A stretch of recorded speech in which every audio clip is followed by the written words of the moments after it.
In this video, we're going to look at the listening section in a bit more detail. First, let's talk about the content. A lot of what you'll hear in TOEFL listening recordings is similar to the reading tasks. That is, the topics will be academic, like what you might study at a university. Now, these topics, just like the reading, might be completely new for you personally.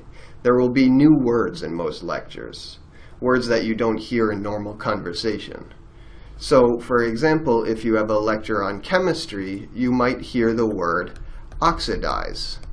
Now, this is a very specific word, specifically for chemistry. If you're not studying chemistry, you almost never need this word. It's not important for normal everyday English, but it will appear in the lectures. You will hear a word like this, and that might make them a little bit scary. It might make the lectures a little bit scary, but remember this: you don't need to know words like oxidize before the test. These subject-specific words will be defined or explained in the lecture. By the way, these are academic lectures, but that doesn't mean they're boring. The ideas may be subject-specific and new for you, but they can be fascinating, really interesting. And if you're interested, you'll remember it better. So you want to try to be interested, try to understand and enjoy the lectures. That way you'll actually remember the information better, and that's a good thing, of course. Now, as we said, they're very similar to reading passages. College life conversations are the other type of listening you'll get. These are real life conversations, not in a classroom. But it's not exactly separate from that academic topic, because these are still about school life. Often, the person you'll hear talking is, or the people you'll hear talking, are a student and a professor. The professor will not be in class. This is not a classroom conversation. It's the student talking with the professor in an office, say. That's important because they're not really academic language like lectures are. You'll hear more informal language, more idioms, more relaxed speech, and there will be more changes in topics too.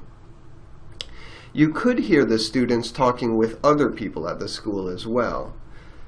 They might talk with anybody who works at the school or lives at the school, really. Again, these conversations are about the student's life and studies. What's important is the type of language you'll hear, which is a little different from the academic lectures. Now, how hard are the TOEFL listening recordings? Well, I do have some good news. They're easier than normal, natural, native speech. If you hear two Americans talking to each other, or two English people talking to each other, they are going to talk in a way that's harder to understand than what you'll hear in the TOEFL recordings. So that's great. Well, why is that? They're scripted. These are actors. They're reading. They're not speaking naturally. And although that might sound difficult because TV and movies are very, very hard to understand, and those are from scripts, the TOEFL actually has bad actors. These are not TV actors. They're not movie actors. They don't sound like real life. They sound like people reading. And that makes them clearer, easier to understand. Now, this is true of both lectures and conversations. What's also true of both lectures and conversations is that they try to make them natural. Notice I put these quotation marks here because they're not really natural. They're just a little bit more like people speak in real life because they have pauses and repetitions. That is, the people will say, and they'll repeat themselves. They'll say the same thing twice or maybe 3 times. These pauses and repetitions are in the scripts, though. They don't sound exactly like real-life pauses and real-life repetitions. They're a little easier to understand, again. You won't miss any questions simply because you didn't hear it.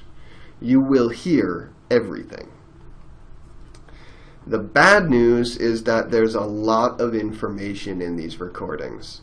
The conversation topics can change very quickly, and the lectures are whole topics, whole subjects in just 5 minutes. There's a lot of information, so that means notes are very important. They are absolutely key. You need to take some structural notes so that you can understand and remember everything that you heard. What about the clock? Most students take about 30 seconds per question. You can really take more than that. It's possible to take closer to a minute on each question, but it's not really necessary. It's not needed. Generally, it's not really a problem. This is one area of the test when timing is the smaller problem. The bigger issue is notes. Now, there are 2 common problems when taking notes: taking too many and not taking enough. What you need then is balance. And in order to improve this, you need to practice a lot. You need to take too many notes sometimes and take almost no notes other times. And try to find the right amount of notes for you. It's different for everybody. Over time, with enough practice, you'll learn how much notes you need to score your best on the listening section. The most important thing when you take those notes is that you write down the big ideas. At the minimum, you want to have the structure of the listening on paper. You want to know the main ideas and the main details. Now, this is a little bit difficult to do. It takes time and practice and experience with TOEFL listenings to understand how they're structured. So again, practice is key. Doing this helps you to stay focused. It helps you to pay attention. If you have a pencil in your hand and you're paying attention to the structure of the lecture or of the conversation, then you'll pay more attention. If you're not taking notes, you might stare into space and forget where you are and lose track of what's happening, and you might not hear some parts. So taking notes can be really, really helpful and very important in that part. When you do write notes, use your own words. You can shorten words. For example, the word because could become just BC. It's faster that way. Or the word with can just become W. Also faster. Or you can use symbols, arrows, hearts if somebody likes something, mathematical symbols. Or you can use your own language if you want. Whatever is fastest for you is the best style for notes. They have to be quick, quick, quick. Now, finally, let's talk about some question types. There are altogether 7 different types of questions that you'll see in the TOEFL listening. Some of them are very similar to what you hear or what you read in the reading passages. The first of those is detail questions. They are, again, very similar to what you get in the reading. They ask about a specific fact from the recording, a specific detail. Main idea questions ask about possibly why a conversation happened. These are purpose ones are usually about conversations. Why did the student visit the professor? You might get main idea that's more about content, though. What was the conversation about? Or what was the lecture mainly about? These are just big picture, big idea questions that usually are about the beginning of the lecture or conversation. Next, we have function questions. These ask why a person says a certain phrase or sentence. They often come with a short, repeated clip from the recording. You'll hear something like, "Why does the professor say this?" And then there's a bit of repeated lecture.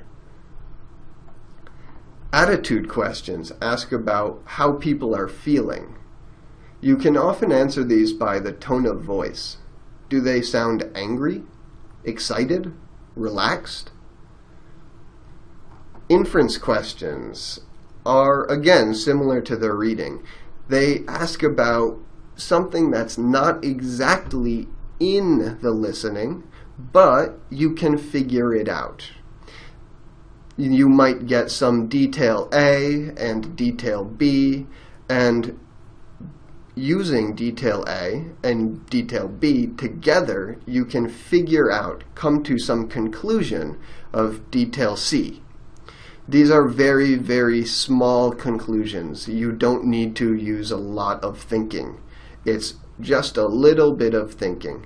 Often it's a combination of detail and attitude.